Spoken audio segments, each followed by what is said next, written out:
Why do we cook? We cook for food, for family, and for friends.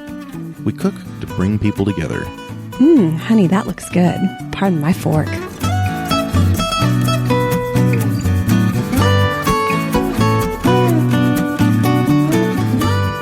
Hello and welcome to Pardon My Fork. This is Andy, and we have got a really interesting episode for you guys today. We're talking to personal chef Chris Nau. He's a Pacific Northwest chef. He uses a lot of eclectic, organic, local ingredients from places that you'd really never expect to see them coming from. So we're going to get into all of that in just a moment. But first, I wanted to announce the winner of the Sassy Barbecue Rub from Kathy Pollen at Pollen Premium Barbecue. We want to thank her again for sending us some bottles of that stuff. It is crazy good. I highly recommend that you go out and try to find it. And if you can't, send Kathy a message and see if she can't ship you out some. The winner of that bottle of Sassy Barbecue Rub is Merrick Chen Reed. Congratulations, Merrick.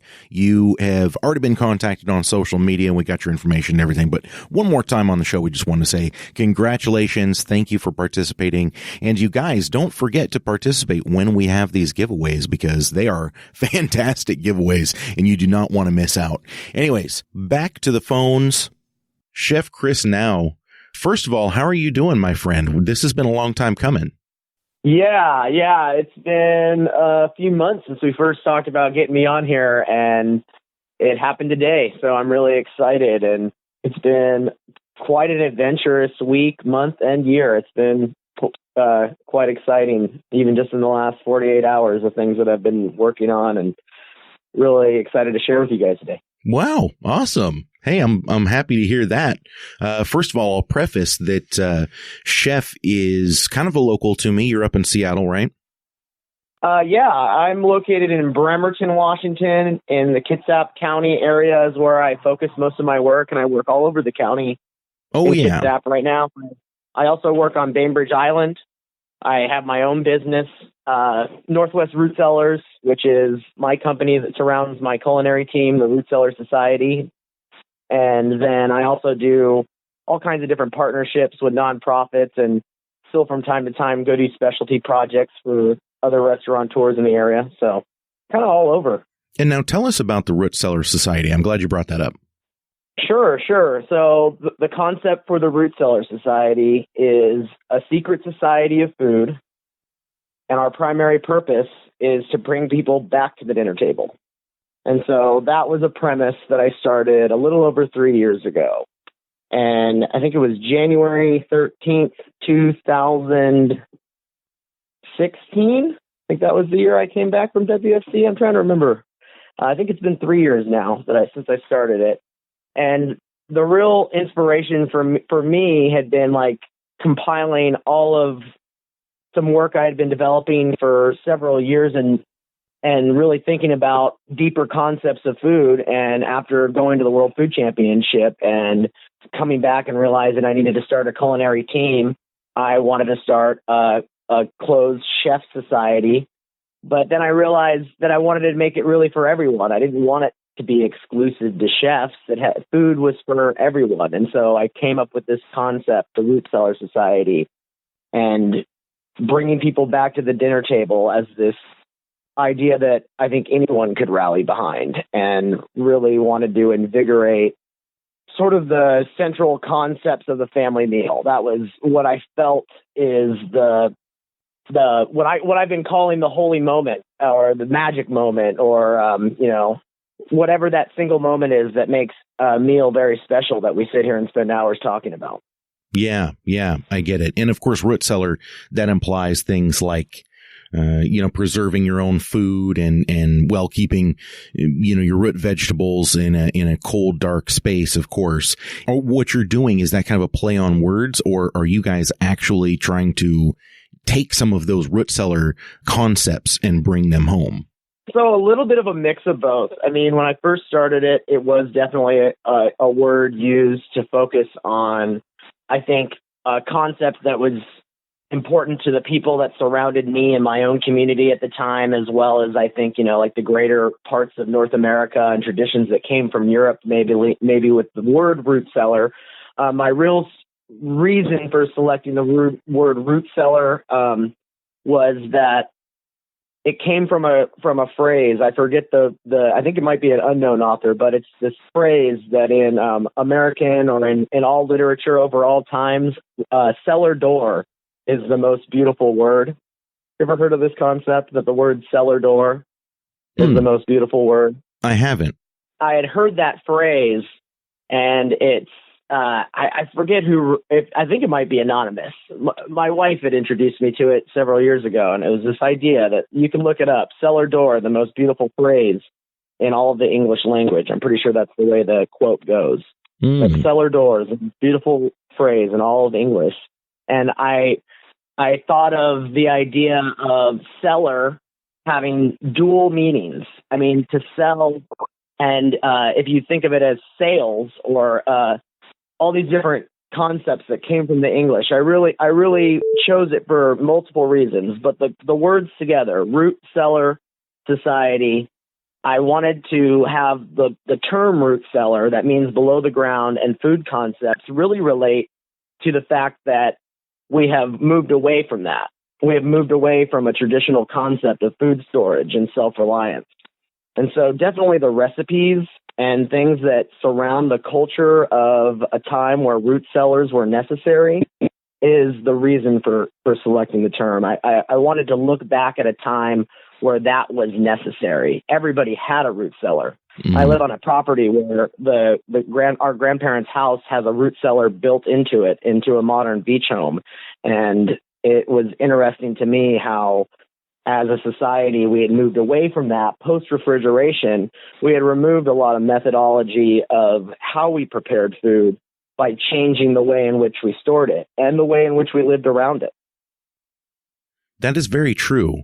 You know, I'm thinking back to someone I met a couple of years ago, and they weren't exactly a home steady type of a person, right? But one thing that they did that I was really interested in was they would just take old refrigerators or chest freezers that were completely dead that people didn't want to deal with, right? And he'd pick them up for free, but then he'd bury them and cover them with, whatever kind of like, what's that matting for dirt and stuff, but he's still able to open it and doesn't have to sweep dirt off of it every time. But those were kind of his root cellars, and he did it because he was kind of living off grid, and it was just a handy thing for him to do. But when I saw that, I was like, that is something that I would like to do. I don't know why. It just resonated with me. It was like, yeah, why did we ever move away from this concept of keeping and preserving your own food? So I really dig where your head's at with that. Absolutely. And especially when I hear about your friend's story, I think like one of the parts that we think about as modern people and how that relates to us, one of the biggest parts for that is seasonal eating. When you were using these traditional methods in a not so distant part of our own history, people were eating the food that came to them until it was gone. And when they got the food, like say at a harvest time, they committed time to either preserving it and putting it in the root cellar. So that way at points like, hopefully the middle of winter, you would have that reliance. And so it's a really interesting thing when you relate to our current food system and how we are able to go on a daily basis and pick from a plethora of the season. We're able to access food at any time of the year that may have at one point in our history been completely unavailable. And how that relationship with food, potentially affects us in so many ways. And I'm not a medical expert or anything on it, but it's really interesting to consider, like, when things came at a hot time of the year and we were able to eat them and they're helping us be nourished or keeping us hydrated, it really shows like it's symbiosis with nature that we may have had when we use ancient, either ancient or, even modern traditional preservation methods for food, whether it be salting fish, brining vegetables and fruits, or keeping things in alcohols and sugars. All of these things happened at a particular time in the year.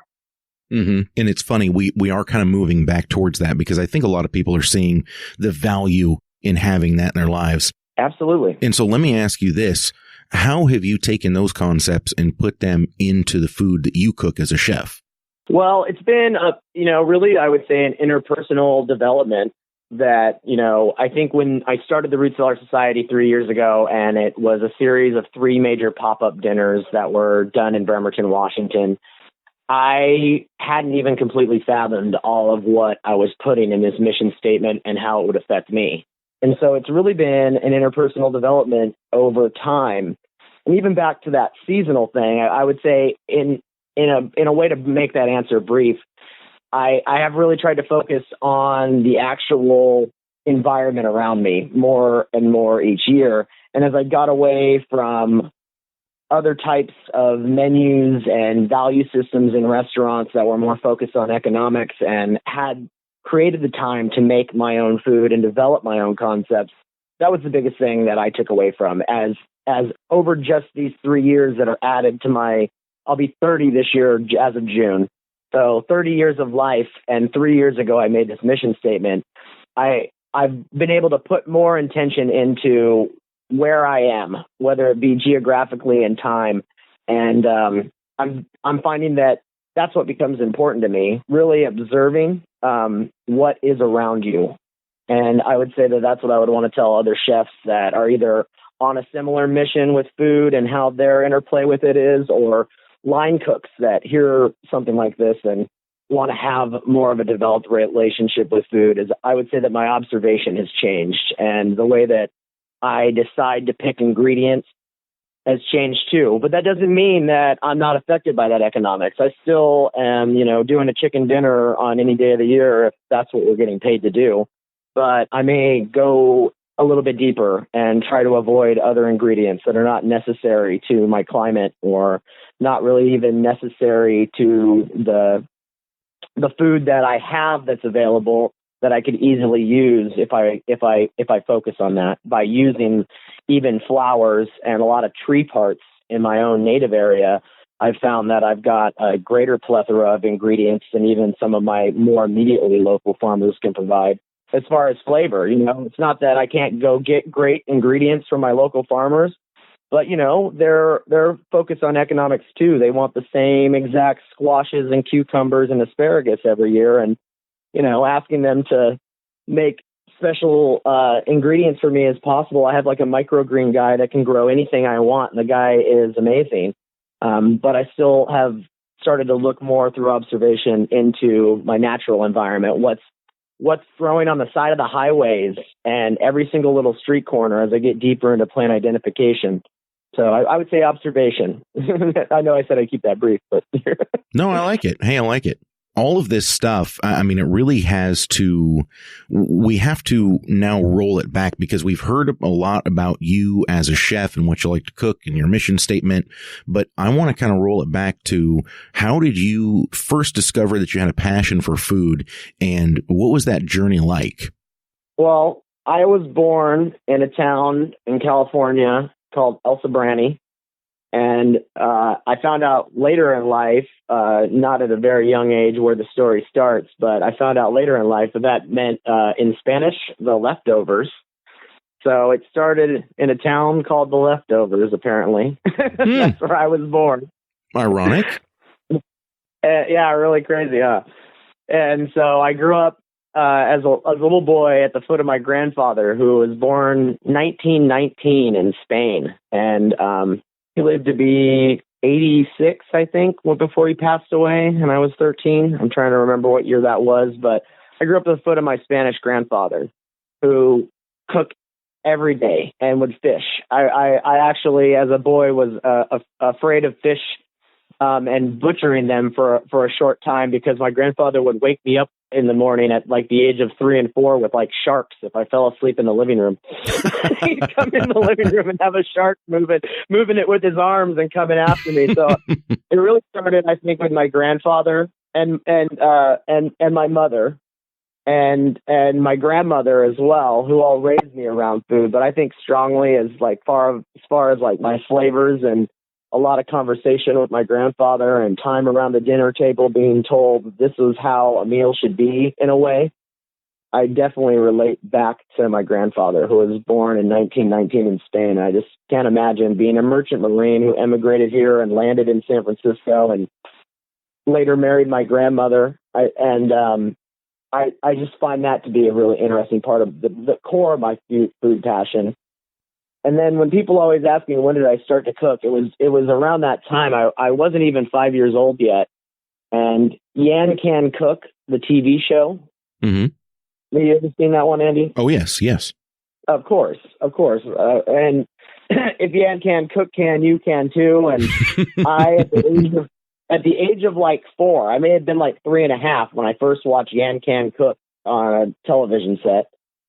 I immediately was having my grandfather build me a footstool so that way I could do the dishes.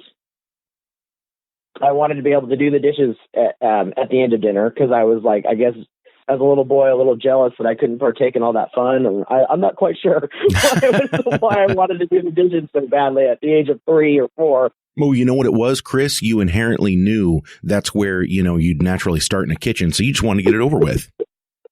I guess so, maybe. But then also, and it was an ongoing joke for a long time, my mom, if she hears this later, would be laughing or crying. I don't know. It's so funny is she'd have those little dollar store paring knives with the white plastic handle that everybody probably had in their kitchen in 1993 or 4, when 89. So yeah, like 1993, 1994.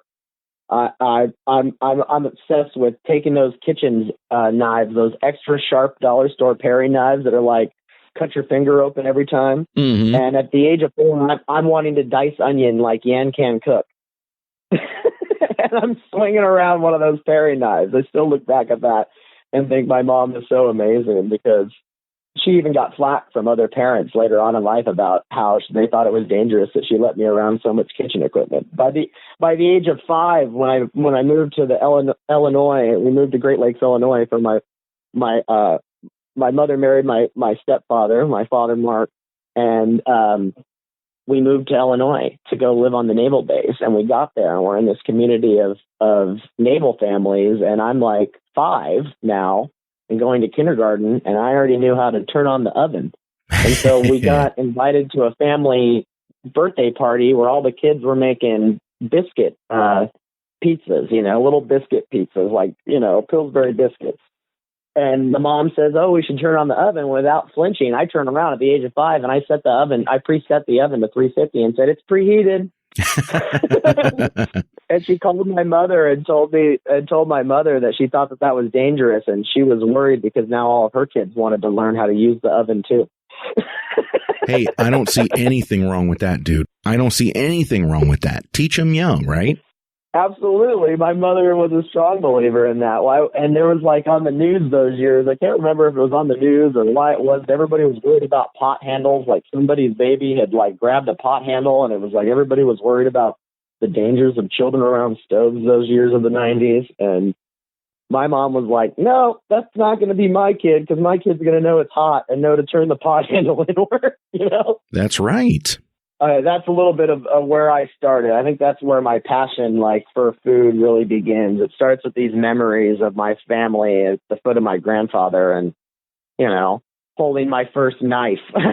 and at that point, I wanted to be Yan Can Cook. And to this day, I typically impress people with my knife skills. I am a pretty quick person with a blade, and I can dice an onion blindfolded if I have to. My wife can contest to that. And I totally sometimes contribute it when people ask, "Oh my gosh, where did you learn that?" I was like, "Well, at the age of 5 from Yan Can Cook." I still to this day add him to my when people talk about great chefs that have really affected them. Even though I feel like it's such a minute part of my actual career, like Yan Can Cook, thanks, bro. Yeah. Well, he started you on the journey. Yeah, totally. I mean, I to this day just still think about that, even when I'm like on camera dicing an onion really fast, and I look up from the onion and I'm julienning an onion or dicing it, and I look right up at the camera, and the cameraman looks over the camera like, "Oh my God, are you about to cut your hand open?" And I'm not going to cut my hand open. I'm pretty skilled around a white onion, let me tell you. I like that. Thank you. Yeah, you can cook.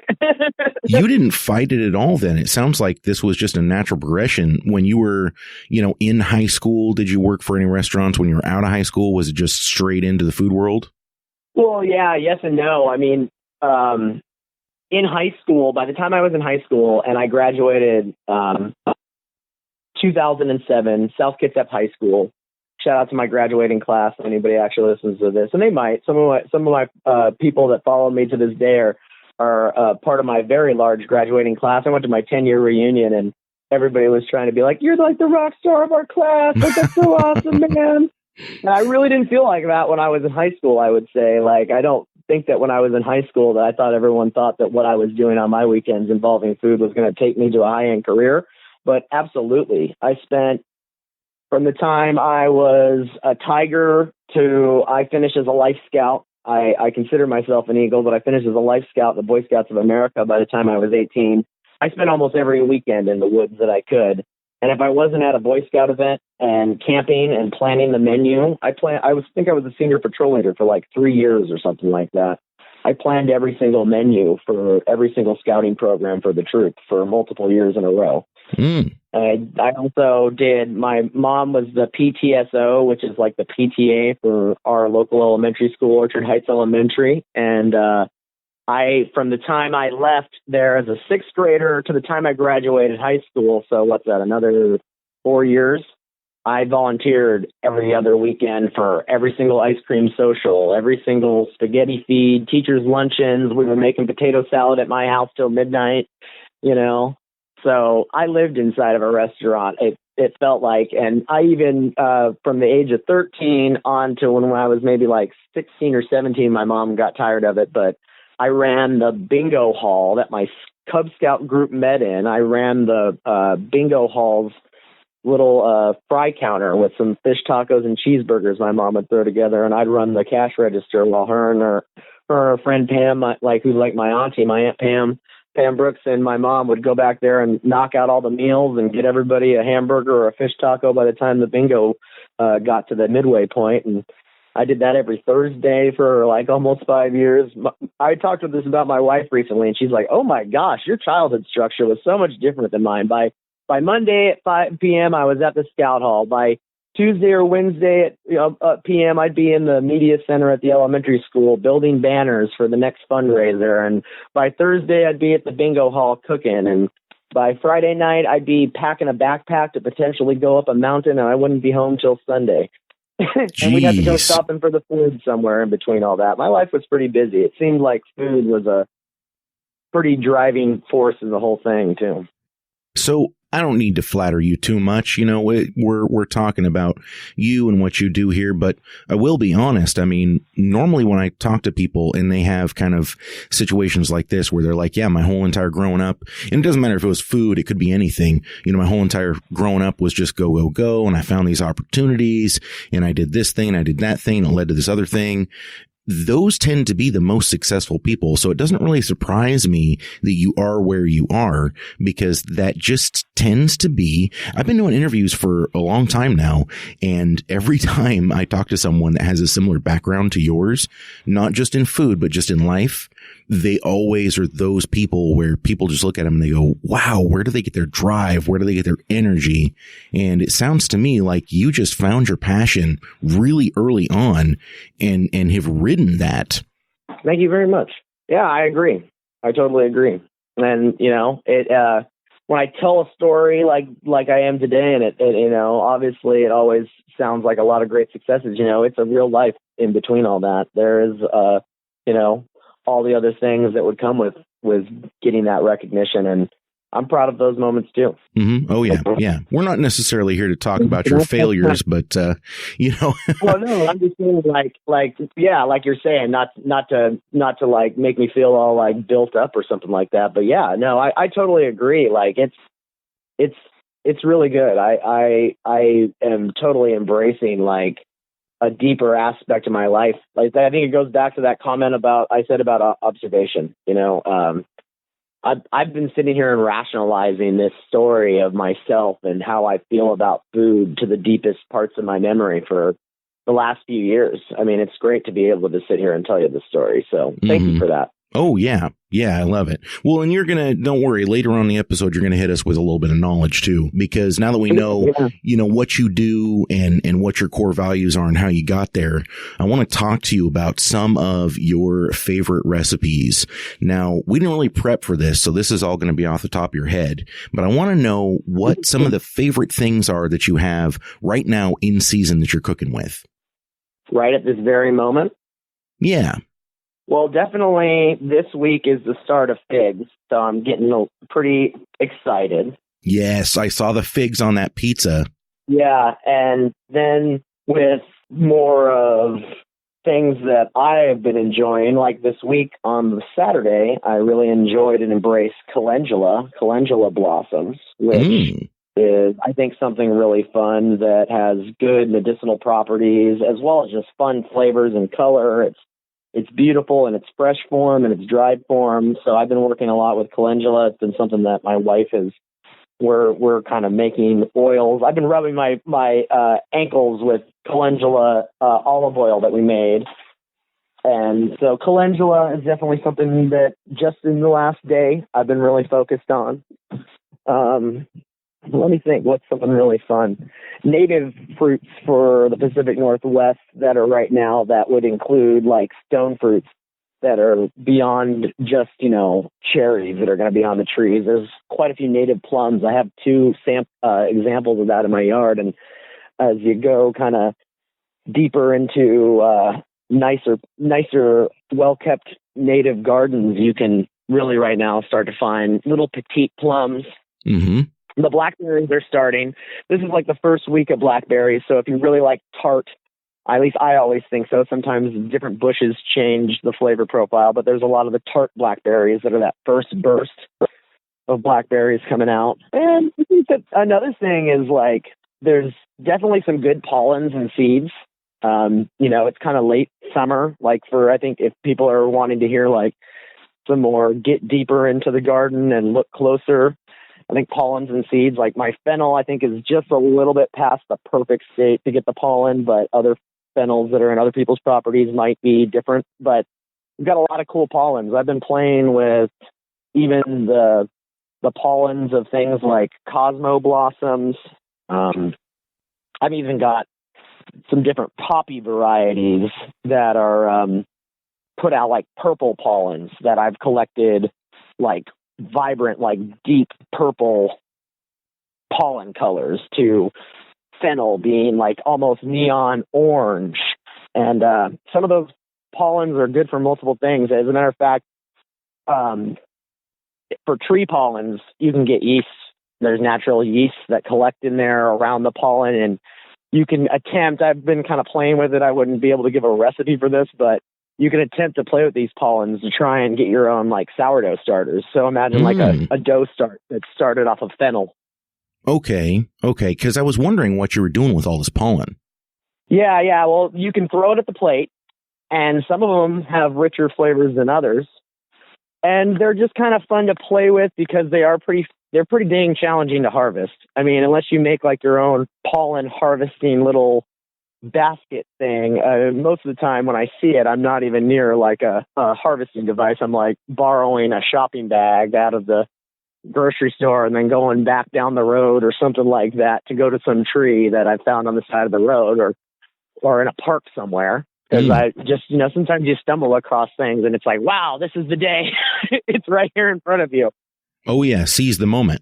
So I've been playing with some pollens. I mean, I'm sure there's lots of other chefs out there that are obsessed with this natural drive thing and getting out into nature that have maybe done some more technical things with these pollens. I have a good friend who recommended me the fennel pollen for making pastas and gnocchi in like a traditional way.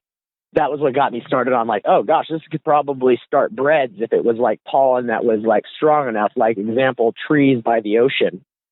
Seaside trees like pines and flat cedar and pines, when they're putting off those pollen, sometimes you can actually like extract those, and they have a pretty bitter flavor, but they have a flavor that can be built off of with sugars and some different things.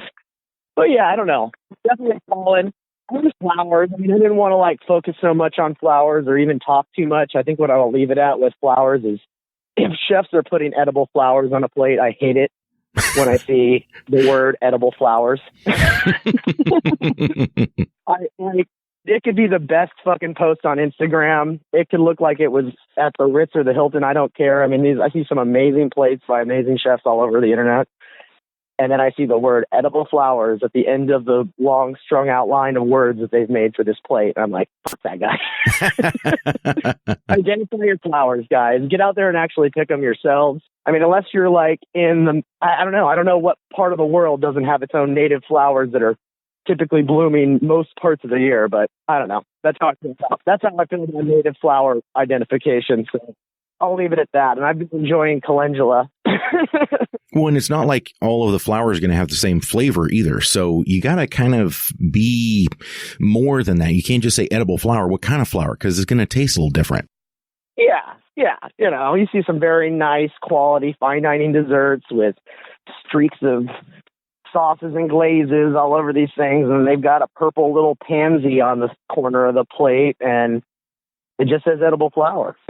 Oh, geez. Like, why did you choose a Why did you choose a pansy? Does it even fucking matter? Exactly. So, hey, I want you to roll it back just a little bit because I have a fig tree that is producing figs like crazy right now. And I have 4 cherry plum trees in my yard, and they are just loaded. So quickly, you got to tell me what you're doing with these. Well, if you have those little petite plums, you know what you've got to try. And I got a recipe that this works for most stone fruits, like Rainier cherries or little petite red and yellow plums. Get out your olive pitter and get the pit shot out of those things. Mm-hmm. And then marinate them in a sesame, cayenne chili, honey, and apple cider vinegar. And it's kind of like a takeoff of Master Cleanse. Isn't that what they call it when they drink the honey and the cayenne chili vinegar solution and they don't eat anything all day? It's called like a Master Cleanse. It's a diet method called the Master Cleanse, where they put cayenne chili powder and a tablespoon of honey into some vinegar, and then they like pound that back in like small amounts, and then you like don't eat all day. And so I was experiencing people I was working around for dietary needs talking about this, and I started to make recipes off of it and thought that those people needed some more hotness or sweetness and hotness mixed together, and to get them to eat, I would make this sweet little fruit thing. And it was sesame, cayenne, and some green onion chives with honey and apple cider vinegar, and you'd marinate them like you would do marinated olives. So you're going to pull out your olive pitter, treat them like an olive, and marinate them in a really fun way. And you don't have to use my recipe for the sesame cayenne chili with chive, but man, with like a yellowish or something with the flavor profile of a Rainier cherry type of plum, gold plum flavor. Oh, it's so good. Mm. It is so good. And so you put this sesame oil on them with the chives and the cayenne powder, and like really get in there with your hands or gloved hands, really washed hands, and like massage the chili powder in them, and then finish it with a little bit of the honey vinegar brine. And I did 50-50. So you just mix some apple cider vinegar and some local honey together, make a nice brine that tastes sweet and acidic to you, and then pour that over some cherries or plums that you've now marinated in a sesame and cayenne chili with spring onion marinade. It's a pretty good recipe, trust me. And you're going to want to probably finish it with some salt. I would imagine most people might not want salt with such a strong flavor profile, but you probably know what I mean, Andy. It's going to need like that extra bit. Yeah, I hear you there. And I have to ask you about something that I saw a while back on your Facebook page. You were collecting pine cones, and you were, I think, storing them in vinegar. I have to know what the plan was behind those.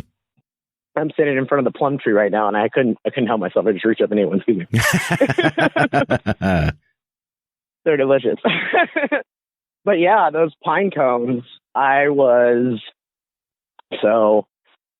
if anybody's like a natural like expert on earth sciences and biology, going to say I said the word wrong. I'm not really sure, but I think it's sporangiae. and it's essentially like the male pine cone of a long-needled shore pine, which is a pretty common tree.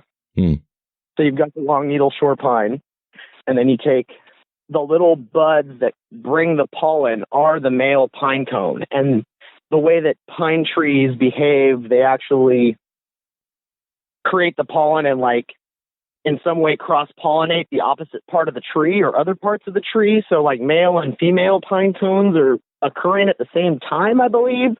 Like I said, I'm not necessarily the expert on this, but I found out they were edible. And they're really delicious, actually. And so you find these little buds that will have like over a dozen of these miniature little pine cones on them, about the size of an orzo. And when you chew into them, I would say that they're like eating the husk of corn. Honestly, they're a little bit gritty, but they have this amazingly sweet resinous flavor that I just felt could be developed. And I also felt like there was starches inside of there that could probably, if processed, create a better texture. And so I used, again, a honey vinegar mixture. I'm doing a lot of honey vinegar mixtures on my end for like native preservation, because it's just what I keep in my pantry. I just always have a large quantity of local honey, and right now I have a dozen liters of Bragg's apple cider because I just went for it on sale. So that way I've always got some lying around, you know.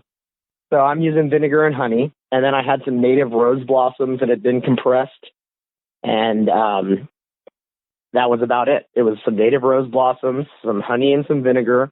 And then I put these pine cones, after I harvested, plucked them, sorted them, I gave them like the most lightest rinse because I did not want to be wet or saturated, but I'm always concerned about like bugs and whatnot. So I always like clean it. Sure, of so course. I took the pine cones and I put them in the jars, and then I took the brine mixture that I made and I filled the jar up to the level of the pine cone.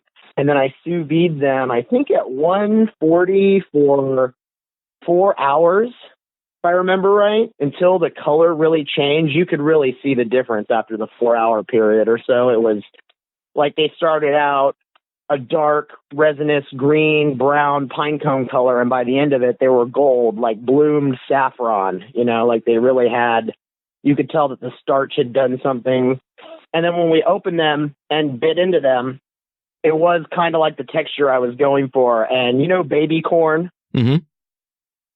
It was like eating, I don't know, it worked on everybody that I presented it to like this. I like kind of blind tasted a couple people on it and was like, here, put this spoon in your mouth. Does that have the texture of like a tiny little baby corn, like as if baby corn had been shrunken down to like the size of a grain of rice? And everybody was like, it kind of does, a little bit.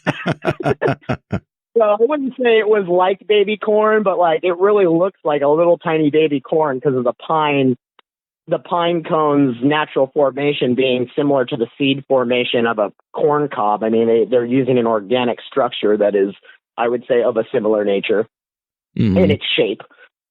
And so I just thought of this idea, and I know I've just told you a long story, but when it was all said and done, I really thought that they were like a caper. And like a mock caper, you would have native pine cone capers that you could then eat with native seafood. Oh, I love that. Huh.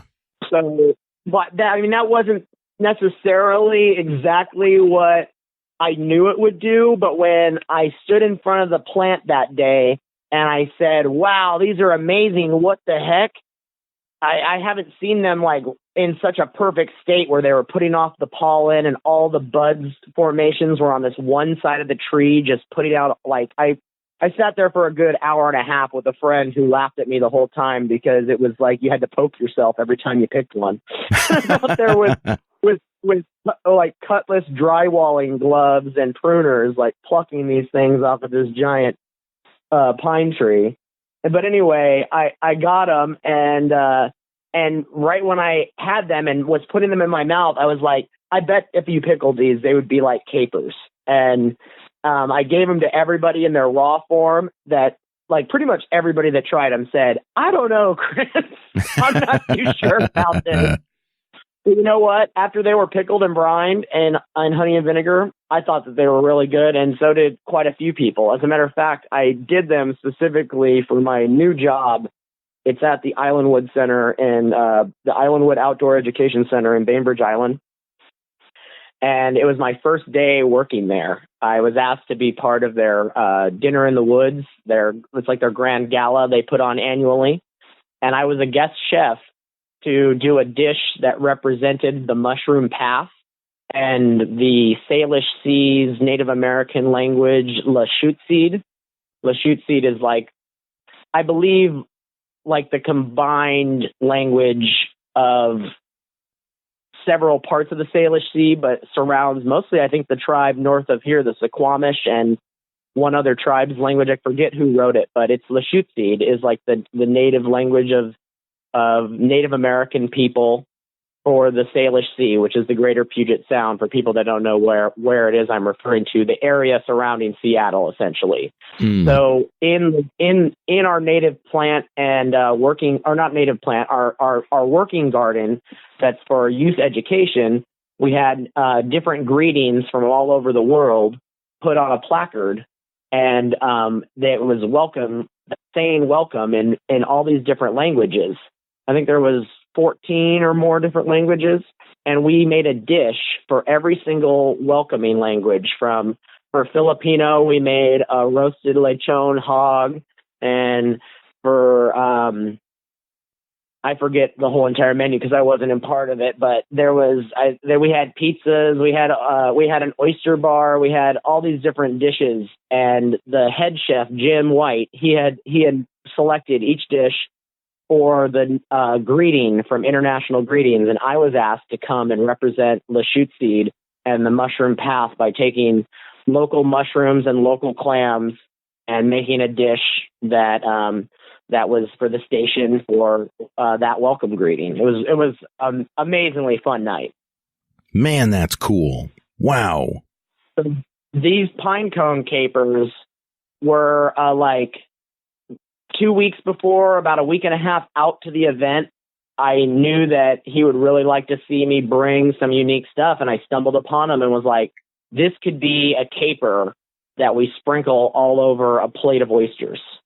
I could just imagine these tiny little pine-flavored bits with like a mushroomy broth. And so that was the dish I ended up creating with the pine caper inspiration, and being kind of given this like, it was kind of like a working interview challenge that I totally love the job, and I'm super excited to be there. And this is my first day there. I made these pine cone capers in advance, showed up, and put them in the sous vide machine. Or no, I didn't even make them in advance. I made them that morning, but I had gathered all the ingredients, came in, and right there in front of their team, pulled out stuff nobody had ever seen before, put in the sous vide machine, pickled, left it on the counter.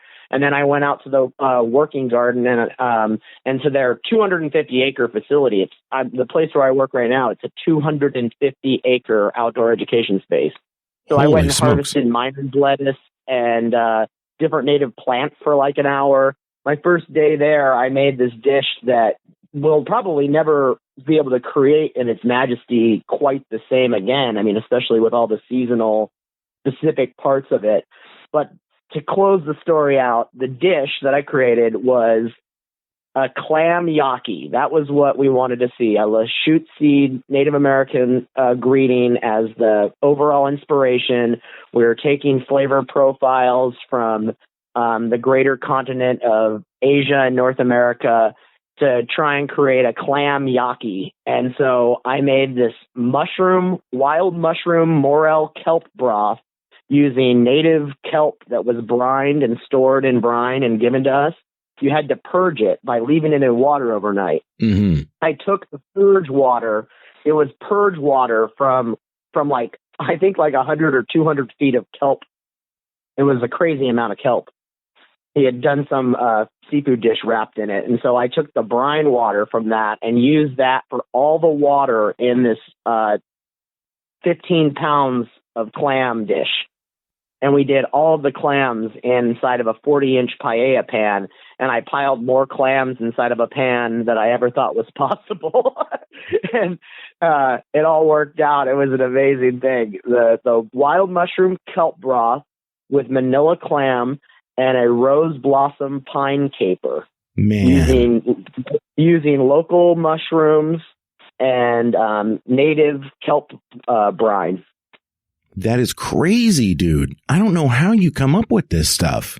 And honestly, it makes me wonder because, I know we're starting to run out of time here, but I wanted to talk a little bit about your food competition time. And first of all, I'm wondering how much of these incredible ingredients that really you make yourself or you come up with, do you get to use when you're doing food competition and food sport? In some ways, in smaller arenas, I've been able to use them. When it comes to like the greater competition of the World Food Championship each year, they've actually developed the rules over the years that they want to see like sealed containers and whatnot. At this point in time, I haven't like many teams there are out there in this food sport world have developed their own spice or developed their own sauce, and they have a co-packer that packages it for them. And so when they come to competition, they open that package. Their prep item is already done in that way. Mm-hmm. So I haven't co-packed or created a product line that would allow me to use it in certain food sport arenas, but I have gone to several competitions now and used some native ingredients and done really well. An example of that is actually the Sportsman's Show here in Puyallup, that the Outdoor Sportsman's Show. We had, I want to get the wording right. Shout out to my friend Saffron Hodgson of bushcooking.com. She was essentially the grand host of this amazing event here in Washington State. It was one of the biggest cook-offs, I believe. It combined the SCA, the State Cook-Off Association. They had their competition one day, and then 3 days of PNWBA, Pacific Northwest Barbecue Alliance, I believe. I don't want to butcher those two organizations, but thank you to them for hosting the event. It was a lot of fun. And then I was actually a judge the first night I arrived for a small wild game competition that was kind of being something that was hosting the first night. And then the second day I competed in the SCA, the State Cook-Off Association, and they had 3 parts of the challenge. The typical SCA cook-off, if you're familiar with it, is mastering the ribeye. You got to turn in a ribeye blindly, and they score it in a very specific way. Mm-hmm. And the second part was that was the last section or the first section, but there was a salmon. You got a choice of salmon fillet to pick off the table. You had to get 2 ribeyes, and then they gave you 2 pounds of ground beef from, I think it's, I don't remember the name of it. It's like Mission Hill beef.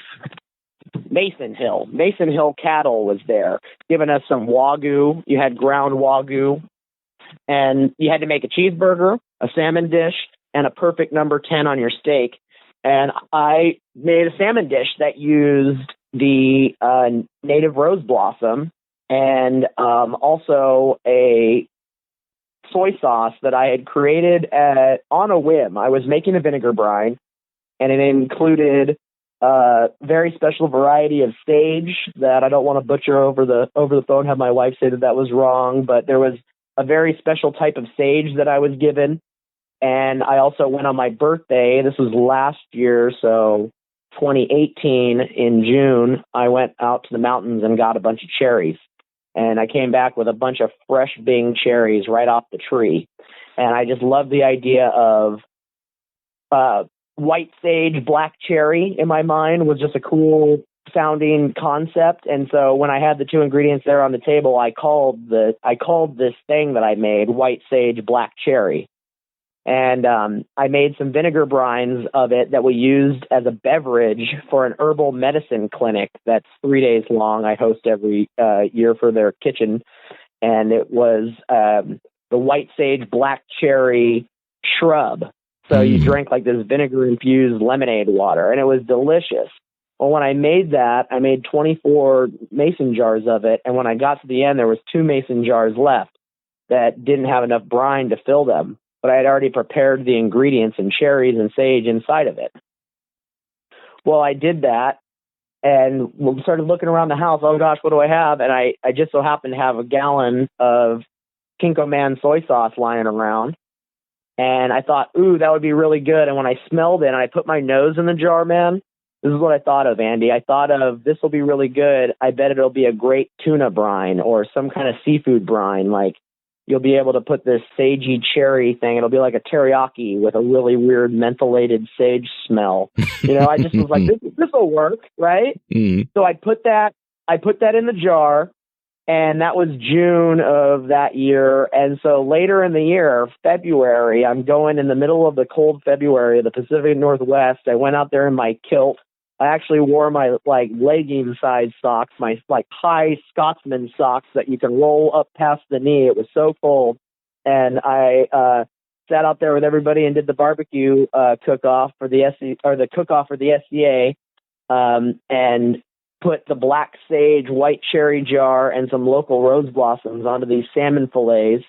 I went and took wood that was from the boneyard of a chainsaw carver that was across the parking lot from us. There was a guy carving big old pieces of wood with chainsaw. I went over there and got some pieces of really thin kindling and shaved them down with my chef knife into popsicle stick size skewers. And my dish, I really like this name. I always have everyone say, well, it's supposed to be cold or hot, but I call them salmon popsicles.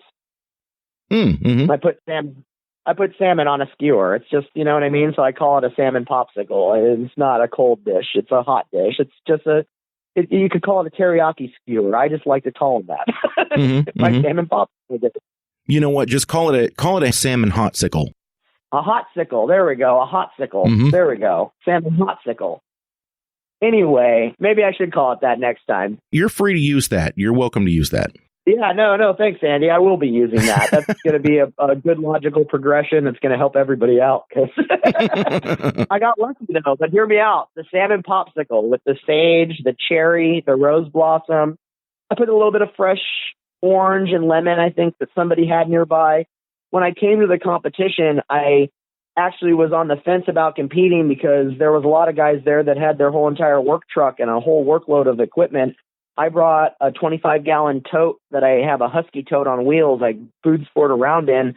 I brought a single sous vide machine, my knives, and nothing. I didn't have like a cutting board or anything like that. I had like a few ingredients in jars, and I wasn't even sure if I was actually going to do it. So I threw this all together. I was like, awesome, we're doing this. Shout out to my friend Mark Lambert out there from Redbox Smokers and Sweet Swan O' Mine. Mark Lambert helped me out and let me use his PK grill. And so I basically shared grills with another team, got the opportunity to compete. And at the end of the day, listen to this, Andy, I got second place for my salmon, and I got third place in an SCA steak competition, which is my first time ever competing in the SCA, and I ranked in the top 3. So I was pretty damn proud of that. Oh, and yeah. I also, I believe, unless I'm mistaken, Mark in the salmon division, I used his grill, and in the salmon division, and I think in the steak division, I don't want him to call me out on this later, but I'm pretty certain I remember correctly, I placed like decimal points ahead of him. He was the guy right behind me in fifth and or in fourth and in third place for the salmon. So it was like he helped me. We worked together, and we both were side by side in the advanced part of the scoring over 20 other teams. So it was a pretty badass day. You know, win or lose in food sport, you're happy for your friends that win and whatnot. But yeah, Mark helped me out that day and let me use his equipment and share his camp with the rest of his team. And it was really cool to have that love kind of blossom into these dishes that people really enjoyed. And also to rank in the SCA, I had never done it. I don't know if you know, do you know much about how they do their competition for steak? Yes. Oh, yes. As a matter of fact, I figure you do. Yeah, Brett Galloway should be coming on the show here pretty soon. Hopefully he hears that, so it'll remind him to get back to me. Yeah. And so anyway, I'd never done it before. So, I was just all around really excited to basically go in and just say, hey, I'm just going to keep it real and confidently do what I think is the steak they're asking for, try and do this assignment right. And I've done a lot of steaks in my day, and it was really cool to be ranked in an SCA ranking. I mean, with the way that they do the scoring from 10 to, if you overcook it, it starts to decline. If you undercook it, it starts to decline. You have to hit that perfect mark. I was very proud of myself that day. So it was cool. I also got to show off my wild flavors, and on the salmon hot sickles, on my salmon dish and my salmon skewer with the sage and black cherry, it was a super big hit. I even got told later that, they say that with the way judging panels work and stuff like that, you were so close, you could have easily gotten first. And it's like in food sport, it's all decimal points, It's all decimal points. So I was very proud of that, to be able to use wild craft. And we also, I was on the camera for a few minutes. The Puyallup Washington State Fairgrounds even featured a really cool video where Saffron from Bush Cooking and everybody went around, and my dish being prepared made it to the top of that, what do you call that when on the picture for the video when you click on it? I forget. The thumbnail, yeah. Yeah, you know what I mean. Mm-hmm. So anyway, I made it to the top of the Washington State Fairgrounds page. If anybody ever wanted to go back, they could probably find that on my social media and see the dish we're talking about. But I'm there describing the whole thing, getting prepared. There's probably some ingredients I forgot about. If somebody wants the real recipe, there's the only proof of it. That's awesome, man. Well, hey, I know that we're bumping up against it, but I wanted to ask you to let people know where they can find you and what you're cooking right now. Well, if you want to find me and my food, it's kind of challenging right now. I've really gone in some unique directions with only working with unique clients in special events. And even at Islandwood, where I work, the Outdoor Education Center, all of our food program is focused on our daily summer camp events we put on for youth from various different organizations, to educators from colleges all over North America traveling to have events there.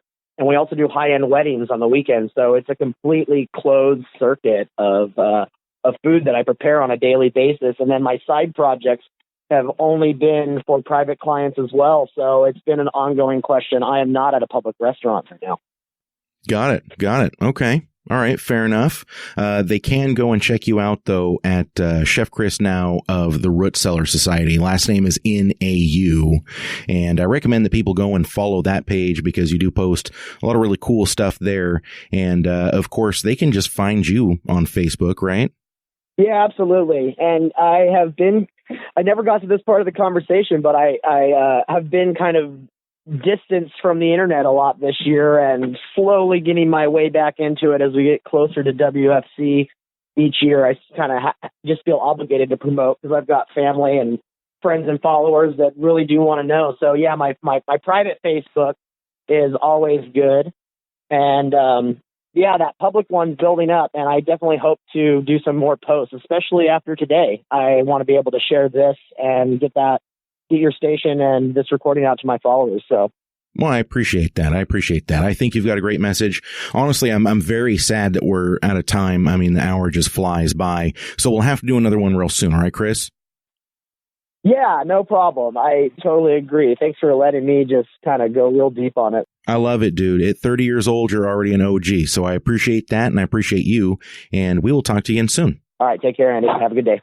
And there he goes. What an interesting conversation with Chef Chris Nau. He's doing some really fun stuff. I mean, seriously, the pine cones, the pollen, I wouldn't think about doing any of this stuff, but now that I've talked to him, I will definitely be trying some of that. As a matter of fact, I need to make up some of that spicy dietary drink with the small plums. I'm going to have to see if I can't whip some of that up because that sounds really, really good. To be honest, it kind of sounds like it would go good on salads, but we'll see. We'll see how the whole thing goes. If you want to see more about what the chef is doing, make sure to visit pardonmyfork.com/podcast, and we will have all of the related links underneath this episode.